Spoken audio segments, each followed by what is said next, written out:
जय हिंद दोस्तों। इकोनॉमिक्स की जो हमारी सीरीज़ है यूपीएससी 2023 के लिए, उसमें आपका स्वागत है। आज का हमारा सवाल है, एसडीआर के संबंध में निम्नलिखित में से कौन सा कथन सही है। ऑप्शन एक, इसमें स्विस फ्रैंक जो मुद्रा है उसको शामिल किया जाता है। ऑप्शन बी, ऑप्शन दूसरा, आईएमएफ प्रति माह एसडीआर का मूल्य तय करता है। ऑप्शन तीसरा है, इसका मूल्य सीधे बाजार में आपूर्ति व मांग से निर्धारित किया जाता है। बच्चा, इसका सही जवाब होगा नन ऑफ द अबव। एक भी जवाब इसमें सही नहीं है। क्यों? क्योंकि जो एसडीआर होती है उसमें 5 मुद्राओं को शामिल किया जाता है। उसमें 5 मुद्राएं जो हैं उनको शामिल किया जाता है।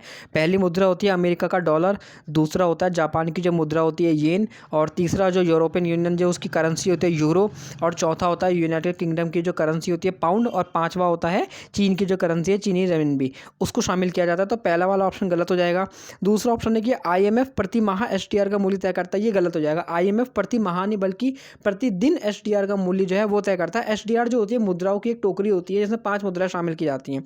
इसका मूल्य सीधे बाजार में आपूर्ति व मांग से निर्धारित होता है, तो ये भी गलत हो जाएगा। इसका जो मूल्य है वो आरबीआई वो आईएमएफ तय करता है। बाजार की इसकी डिमांड और आपूर्ति का इससे कोई भी संबंध नहीं है। तो इसका सही जवाब हो जाएगा option D, that is none of the above.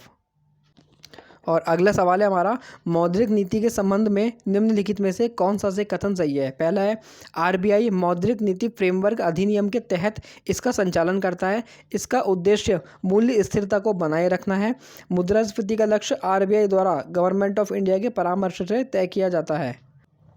क्योंकि जो मॉनेटरी पॉलिसी है वो इन दोनों बहुत ज़्यादा ट्रेंडिंग में रही है, क्योंकि जो हमारी दर है 4 +-2 उसमें कुछ ना कुछ ऊंच नीच है, तो इसकी वजह से बहुत ज़्यादा ट्रेंडिंग में है। तो सबसे पहला तो इसका अगर हम पहले ऑप्शन को देखें तो आरबीआई जो है वो आरबीआई एक्ट 1934 जो है उसके तहत इसका संचालन करता है। तो पहला वाला ऑप्शन गलत हो गया। दूसरा है, इसका उद्देश्य मूल्य स्थिरता को बनाए रखना है। दूसरा ऑप्शन बिल्कुल सही है। आज जो मॉनेटरी पॉलिसी होती है उसका जो उद्देश्य होता है वो मूल्य की जो स्थिरता है ना उसको बनाए रखना होता है, ताकि जो मूल्य है, जो महंगाई जो है वो बहुत ज़्यादा भी ना और बहुत कम भी ना हो। रुपये की जो कीमत है वो बहुत ज़्यादा भी ना गिरे और बहुत कम भी ना गिरे। इसके अलावा मुद्रास्फीति का लक्ष्य आरबीआई द्वारा government of India that is Bharat सरकार के परामर्श से तय किया जाता है, ये गलत हो जाएगा।